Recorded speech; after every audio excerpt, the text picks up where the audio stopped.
उत्तर भारत में मौसम का कहर जारी है। उत्तराखंड से लेकर दिल्ली, उत्तर प्रदेश, हरियाणा, बिहार तक भारी बारिश और जल प्रलय जैसे हालात बने हुए हैं।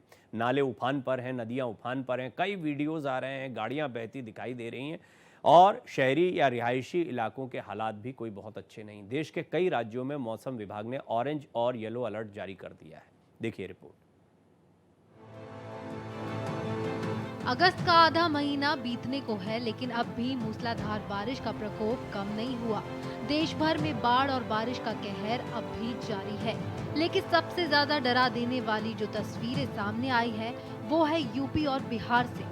उत्तर प्रदेश और बिहार के कई जिले इस कदर जलमग्न हैं कि लोगों का जीवन अस्त व्यस्त हो चुका है। सबसे पहले तस्वीर यूपी के मुरादाबाद की है, जहां रामगंगा नदी उफान पर है। नदी में बढ़ते जलस्तर के कारण लोग उफनती नदियों को पार करने पर मजबूर है।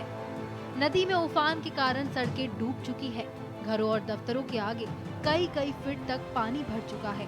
बाढ़ का ये मंजर दिल को दहला देने वाला है।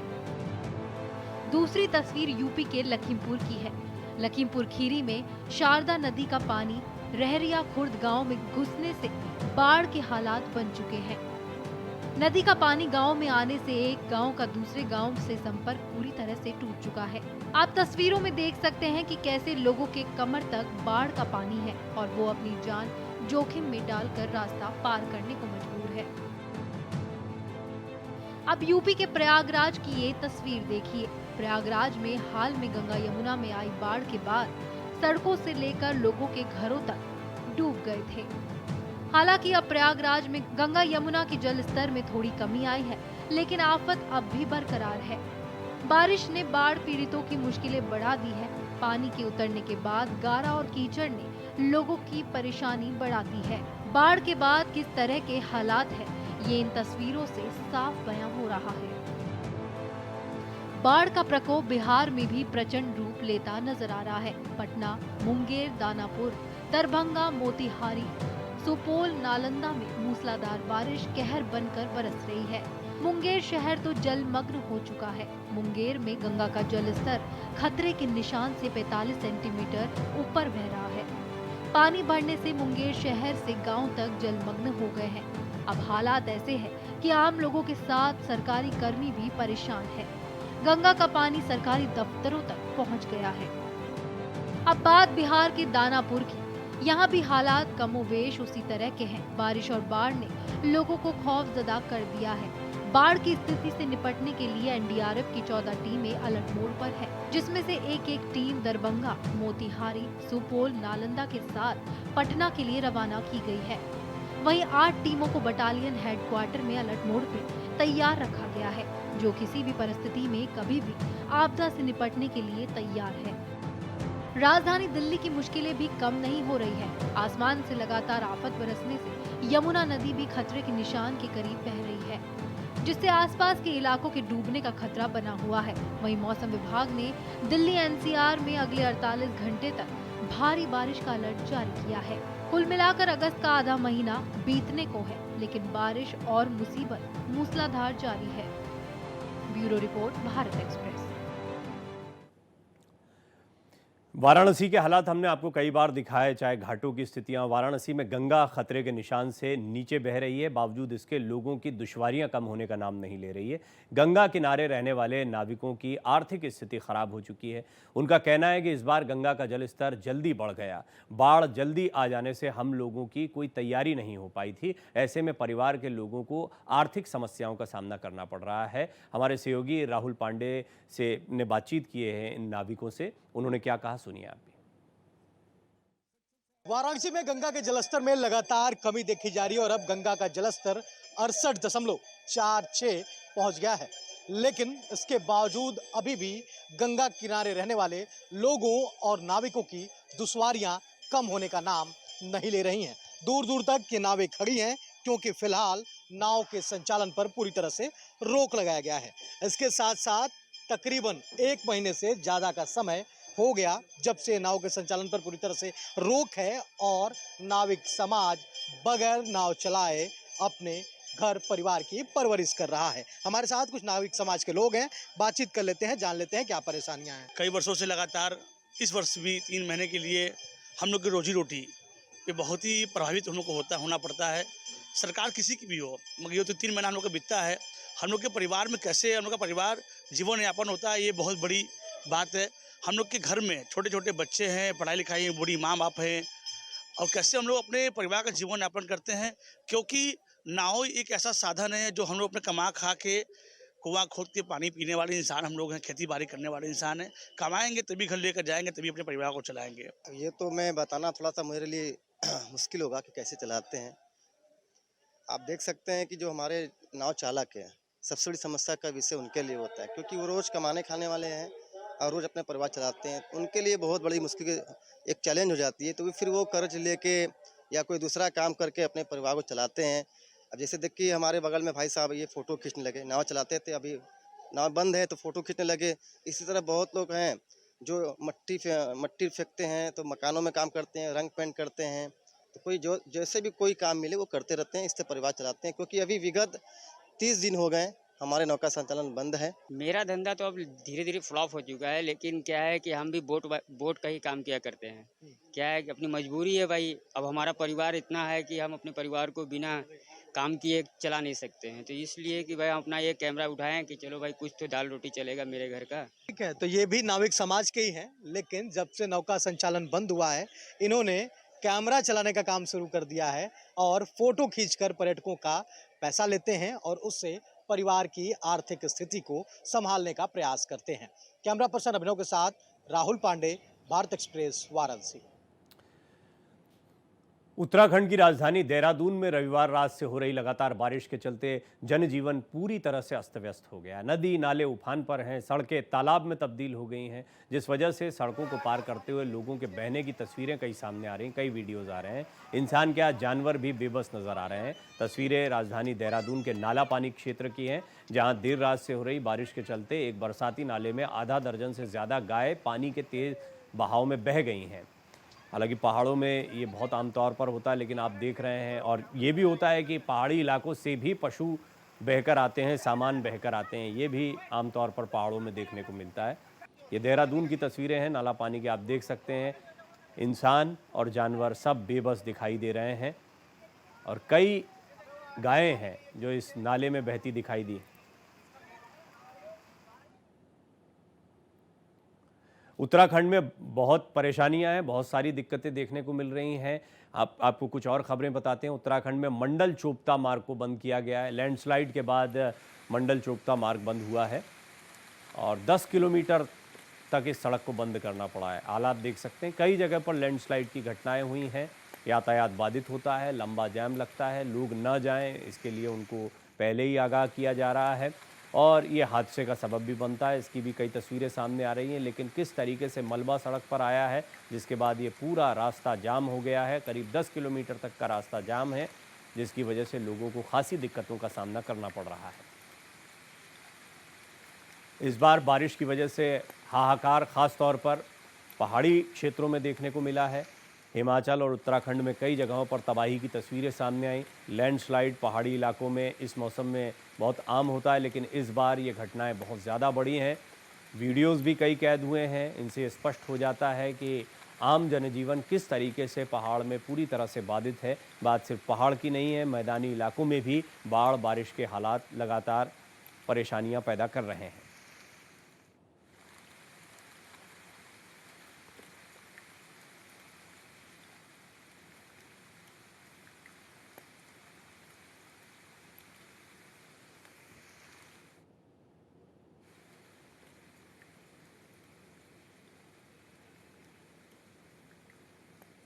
मेरे सहयोगी अभिषेक आपको देहरादून से ज़्यादा जानकारी देंगे। अभिषेक, सबसे पहले तो मंडल चोपता मार्ग की जो तस्वीरें दिखा रहे हैं, इसी का अपडेट दें, आपकी क्या स्थिति अब है, और दूसरा क्या लैंडस्लाइड की घटनाएं कुछ और जगह पर भी हुई हैं?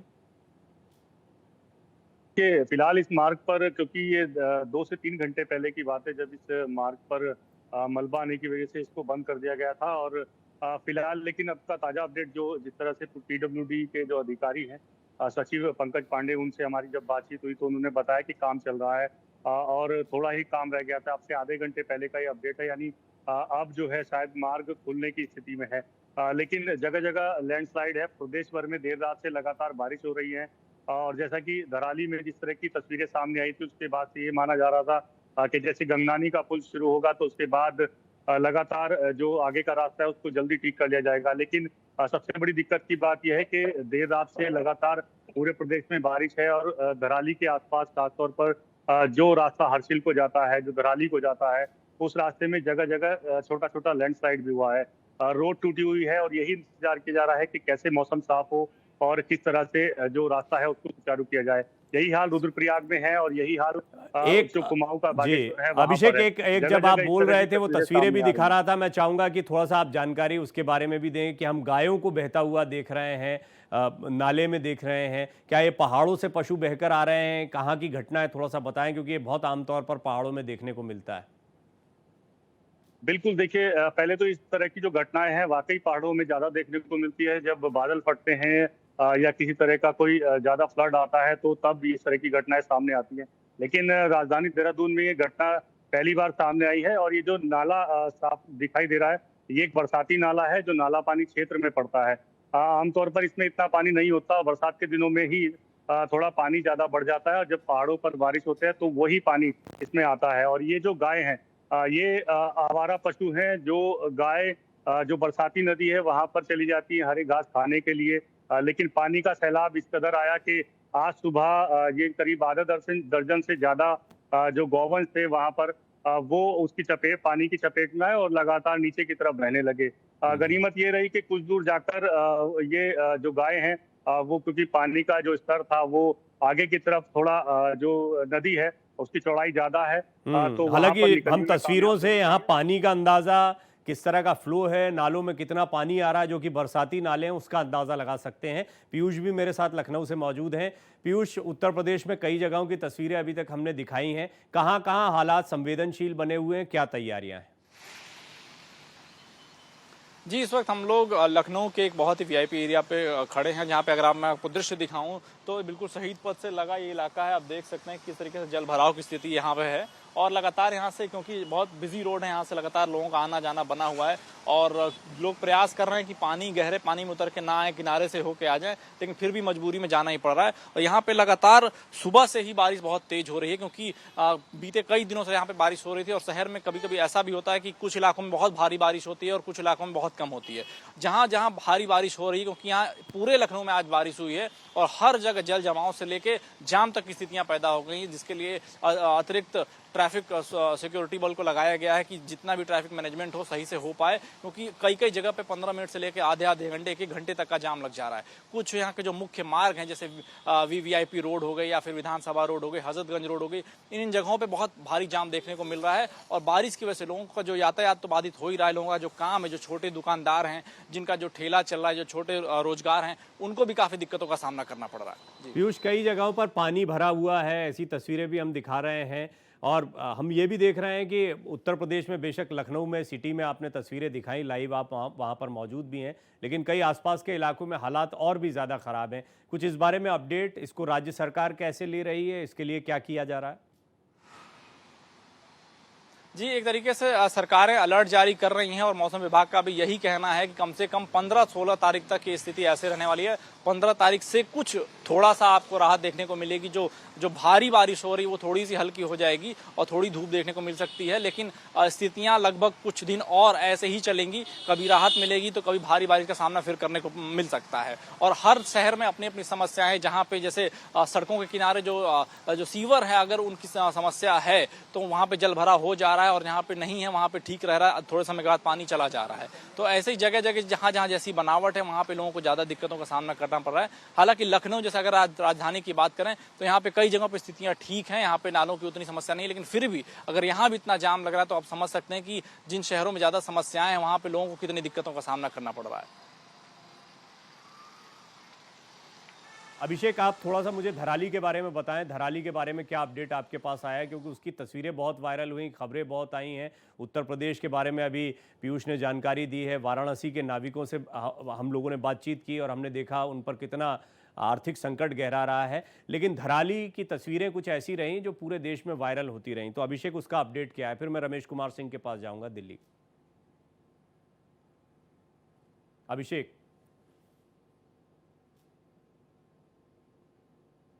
अभिषेक आप मुझे सुन पा रहे हैं? लगता है मेरी आवाज आप तक नहीं आ रही। रमेश, अभी यमुना का जलस्तर भी लगातार बढ़ रहा है। दिल्ली में बारिश को लेकर अलर्ट जारी किया गया है, अगले 48 घंटे में काफ़ी बारिश हो सकती है। तो क्या हालात हैं और आसपास के क्षेत्रों में क्या, जो नदी के किनारे के खास तौर पर इलाके हैं, वहाँ क्या इंतजामात किए गए? देखिए, यमुना का जलस्तर मैं कैमरामैन से कहूँगा दिखाएं दिलीप कि हम लोग यमुना के किनारे हैं और यमुना का जलस्तर लगातार बढ़ रहा है, पर जो खतरे का निशान है उससे यमुना नीचे है। और जिस तरह से घाटों के किनारे लोग रहते हैं, जो निचले स्तरों पे यमुना के किनारे लोग रहते हैं, वहाँ पे पूरी तैयारी है सरकार की। अगर किसी तरह की अगर बाढ़ की स्थिति आती है, यमुना खतरे के निशान से ऊपर उठती हो, निचले स्थानों पे पानी अगर पहुँचता है, तो वहाँ पे उनको ऊंचे स्थानों पे ले जाने की सरकार ने पूरी तैयारी की है। पर जिस तरीके से बरसात का मौसम विभाग ने कहा है कि मौसम विभाग लगातार बारिश की बात कही है, 13 और 14 अगस्त तक लगातार बारिश होगी, बादल छाए रहेंगे और साथ ही साथ 30 से 40 किलोमीटर की गति से हवाएं चलेंगी। जो तापमान है वो अधिकतम जो है 34 डिग्री और जो न्यूनतम है वो 24 डिग्री तक रहेगा। तो कहीं ना कहीं मौसम खुशनुमा रहेगा। पर जिस तरह से यमुना का जलस्तर बढ़ रहा है, उसको लेकर सरकार की पूरी तैयारी है कि अगर कोई जलस्तर खतरे के निशान पर पहुँचता है तो जो निचले इलाकों में रहने वाले लोग हैं उनको हटाया जाएगा। मैं कैमरामैन से कहूँगा दूसरी तरफ भी देखा है कि क्योंकि 2023 में जब यमुना में बाढ़ आया था तो इस जहाँ पे हम लोग हैं ये पूरा इलाका डूब गया था, पर अभी भी पूरा आप देखिए कि घाट पे पानी है, बहाव भी तेज है यमुना का। अगर कैमरामैन फोकस करके दिखा पाए, यहाँ पे सामने जो ये पुल है, इस पुल के पास से जो यमुना का बहाव है, जिस गति से पानी आ रहा है, उससे कहीं ना कहीं ये तय है कि जो हथनी कुंड बांध है, जो यमुनानगर, हरियाणा के यमुनानगर में स्थित है, वहाँ से लगातार पानी छोड़ा जा रहा है और जिसके नाते जो यमुना का जलस्तर है वो भी बढ़ रहा है और जो बहाव की गति है और जो क्षेत्र है, जो उसकी चौड़ाई है, वो भी लगातार बढ़ती जा रही है। तो चिंता का विषय है जिस हिसाब से मौसम देखिए, विभाग के पहाड़ों में लगातार बारिश कहना हो है रही है, कि ये बात आने वाले सही है दिनों कि में दिल्ली की बारिश की अपनी दुश्वारियां होती हैं। दिल्ली में ट्रैफिक की समस्या आती है या बड़े शहरों में बड़ी दिक्कतें आती है, लेकिन नदी किनारे बसे शहरों पर जो पहाड़ी बारिश है उसका सीधा सीधा असर होता है कि वो सोर्स वही है। तेज़ बहाव के साथ में पानी पहाड़ों से आता है। हथनी कुंड बैराज के जब गेट खोले जाते हैं तो यमुना का जलस्तर बढ़ता है। यानी आने वाले दिनों में चुनौतियां बढ़ सकती हैं। खासतौर पर 48 घंटे दिल्ली में बहुत बारिश हो सकती है और पहाड़ी इलाकों में अब भी बारिश लगातार जारी है। अभिषेक, आपका धन्यवाद। पीयूष, आपका धन्यवाद। रमेश, आपका बहुत बहुत धन्यवाद इस जानकारी के लिए। बाढ़ बारिश का अपडेट लगातार भारत एक्सप्रेस पर देते रहेंगे। इस बुलेटिन में इतना ही।